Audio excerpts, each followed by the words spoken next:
Steph Curry, man, we've been talking about LeBron James being the best player in the world.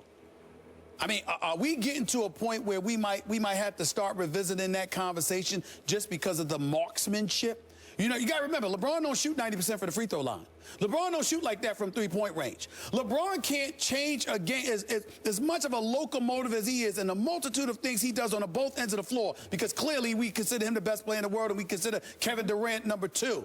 But because of the accuracy with which Steph Curry shoots, I'm actually getting to a point where I'm sitting there saying, you know, maybe I need to look at Steph Curry as in the discussion as the best player in the world, because if you can pull up from half court, how can I dismiss you? I mean, I know that he can't do defensively what a LeBron can do. I know he can't do inside and outside what a Kevin. Yep, that's about on par with what we all expected. We've been hearing the rumors for days now that with all the legends coming back to the league, some of these younger guys were definitely going to be looking to stick with each other for strength, so this really isn't a surprise at all. But now there's just that golden question: how are they going to fill the rest of that roster? It's not a secret by now that for Golden State, defending their title is going to be no easy task. It wasn't originally going to be easy anyways, when all they had to worry about was LeBron and an overly stacked Western Conference. Lord knows Curry was probably going to have to average about 35 points and become even more unstoppable than he already was. But now we're talking about defending that title against history's greatest. So when I look at what they had last year, it's pretty obvious why they took the route most teams had to take and just break it all up. You had 2 All-Stars, one of which was a superstar, the MVP, the head of the dragon you might call him. Steph was basically the cheat code.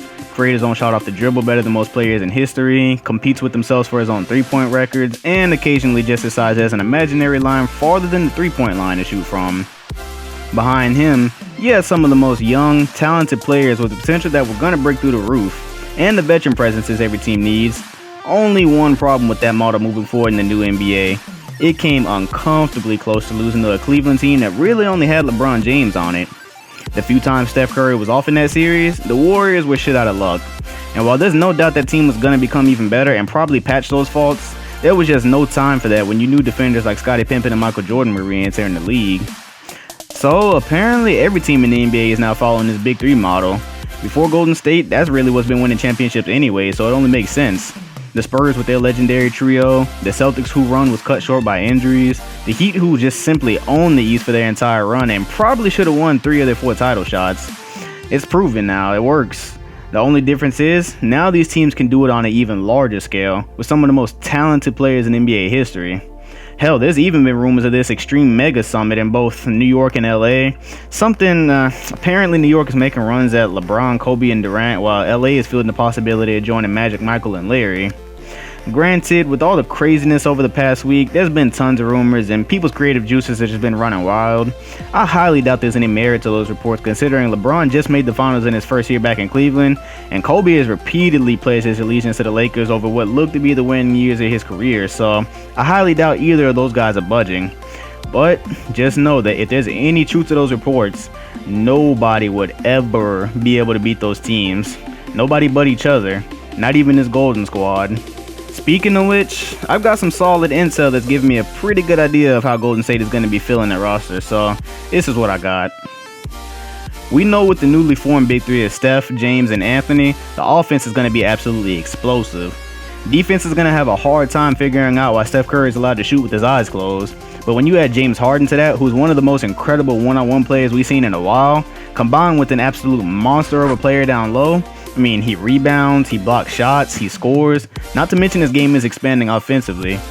But there's still one thing noticeably absent from that front court: defense.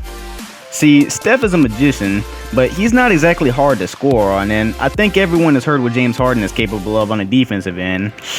Yeah, so they'll definitely be looking to bring Iguodala back, and I don't think he's going to have a problem coming back. I mean, why would he? He won the Finals MVP off the bench playing some intense defense on LeBron, and he'll probably be starting with this unit, meaning he'll get a crack at some of history's best players. He'll be up for that challenge. And yes, that does mean Golden State will likely be letting Klay Thompson go because of the fit. See, if Thompson is to stay and be happy, he's going to need his fair share of shots. Between Steph, James, and Anthony, there will be 0 shots for anyone else in that starting lineup. And this lineup needs extraordinary defense more than it needs offense now, so he'd definitely be the odd man out there. And that's just what the return of legends to this league has done. We're going to see a lot of these unorthodox breakups between players and teams for reasons just like this one. Speaking of defense, Iggy isn't going to be able to do it all himself either, so they're definitely going to want to keep Draymond around as well. He's got the defense, floor spacing ability to a degree, and that personality this team is definitely going to want to keep around.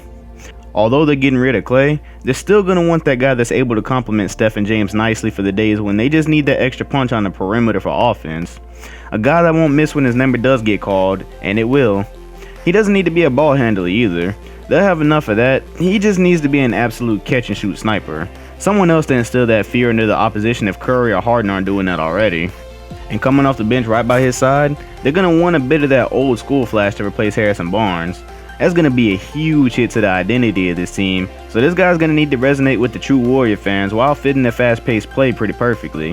That means he'll not only be able to knock down the long ball, but he's going to electrify the crowd as well in more than one way. Now, while it would be nice if Steph had unlimited energy and could always control the flow of the offense in the game, that's not going to be the case because he's going to need his time on the bench as will everyone else. But with the high pace his team is already going to be playing at, they won't want to let up when the starters go out. Nah, they're going to need a guy who can still make those eye-popping passes. A guy who understands the game just as well as Steph does, only with lesser talent of course because he's going to be cheap and he's coming off the bench. A guy that just seems to have eyes on the back of his head and can make the game so easy for everybody else on the floor no matter who it is. And whoops, I almost forgot the most important part, the centers. They're really going to have to choose between two special talents because neither one of these guys are coming off of anybody's bench. When I would watch Anthony Davis in New Orleans, I would always think the only thing that could be more intimidating than a matchup with this guy would be if he had even more intimidating centers that had his back. Not intimidating in the sense that they're dominant scorers because they won't be able to afford any of those by this point, but extremely tough rebounders and defenders. They've got to be enforcers. A set of guys to alleviate that pressure Davis is going to be feeling for dealing with actual big men for the first few times. Ones that aren't just going to bail him out by shooting jump shots. Because we all know if DeMarcus Cousins is a tough matchup for him, he's seen nothing yet. One of these guys should be nitty, gritty, and not afraid to do the dirty work. He'll turn you away if you don't come correct to the rim, and he'll bring that passion and intimidation that a flashy jump shooting team would normally be missing. And the other guy, well, he should definitely exhibit some of those same factors, only he should be able to reach for the stars and come back down with them.